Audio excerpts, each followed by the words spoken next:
السلام عليكم ورحمة الله وبركاته. الحمد لله رب العالمين والعاقبة للمتقين، والصلاة والسلام على أشرف الأنبياء والمرسلين نبينا محمد وعلى آله وصحبه أجمعين ومن تبعهم بإحسان إلى يوم الدين. أما بعد، فعن عائشة رضي الله تعالى عنها عن النبي صلى الله عليه وسلم قال: من نذر أن يطيع الله فليطيعه ومن نذر أن يعصيه فلا يعصيه. رواہ البخاری۔ ابھی آپ کے سامنے بخاری شریف کی ایک چھوٹی سی روایت پڑھی گئی ہے۔ ام المؤمنین حضرت عائشہ صدیقہ رضی اللہ تعالی عنہ بیان فرماتی ہیں کہ اللہ کے نبی صلی اللہ علیہ وسلم نے فرمایا: من نذر ان یطیع اللہ فلیطعه ومن نذر ان یعصیہ فلا یعصیہ۔ جس نے نذر مانی کی وہ اللہ کی اطاعت کرے گا تو اسے چاہیے کہ وہ اپنی نذر کو پوری کرے، اللہ کی اطاعت کرے یعنی نذر کو پوری کرے۔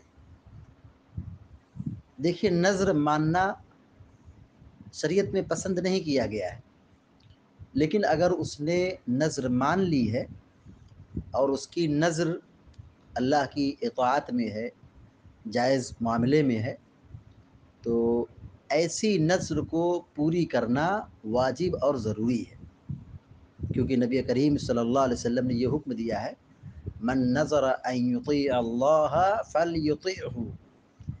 جس نے نذر مانی کہ اللہ کی وہ اطاعت کرے گا تو اسے چاہیے کہ وہ اللہ کی اطاعت کرے یعنی اپنی نذر کو پوری کرے۔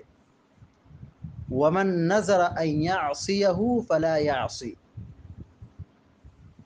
اور جس نے نذر مانی کہ وہ اللہ کی نافرمانی کرے، کہ وہ اللہ کی نافرمانی کرے گا، فلا یعصی، تو اللہ کی نافرمانی نہ کرے یعنی نذر کو پوری نہ کرے۔ وہ نذر جو شرکیہ ہو، جو ناجائز ہو، جو حرام ہو، جو گناہ سے متعلق ہو، ایسی نذر کا پوری کرنا حرام اور ناجائز ہے۔ لہذا اگر کوئی شخص جہالت میں، لا علمی میں حرام نذر مان لیتا ہے تو اسے اپنی نذر کو پوری نہیں کرنا چاہیے۔ مثال کے طور پر، جیسے کوئی شخص یہ کہے کہ اگر میرا بیٹا درست ہو گیا یا میرا بیٹا کامیاب ہو گیا تو میں چادر چڑھاؤں گا، بابا کے پاس جاؤں گا، مزار پہ جاؤں گا، تو ایسی شرکیہ اور کفریہ اور حرام نذر پوری نہیں کی جائے گی، کیونکہ ہر حال میں اللہ کا حق اور اللہ کا ادب سب سے بڑا ہے۔ اللہ رب العالمین کی بندگی اور اللہ تعالیٰ کی عبادت یہ ہر چیز پر مقدم ہے۔ اللہ کی نافرمانی میں کسی بھی شخص کی بات نہیں مانی جائے گی۔ لا طاعۃ لمخلوق فی معصیۃ الخالق۔ اللہ کی نافرمانی میں کسی مخلوق کی اطاعت نہیں ہے۔ سب سے بڑا حق اللہ رب العالمین کا ہے، اسی کی بندگی کی جائے گی، اسی کا ادب ملحوظ رکھا جائے گا۔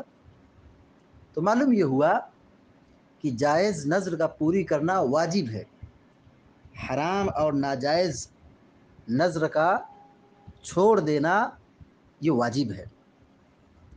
لہذا ہم سب کی یہ ذمہ داری بنتی ہے کہ ہم دین اور شریعت کا علم حاصل کریں اور یہ پرکھیں، یہ جانیں کہ کس نذر کا پوری کرنا ہمارے لیے جائز ہے اور کون سی نذر کا پوری کرنا ہمارے لیے گناہ ہے۔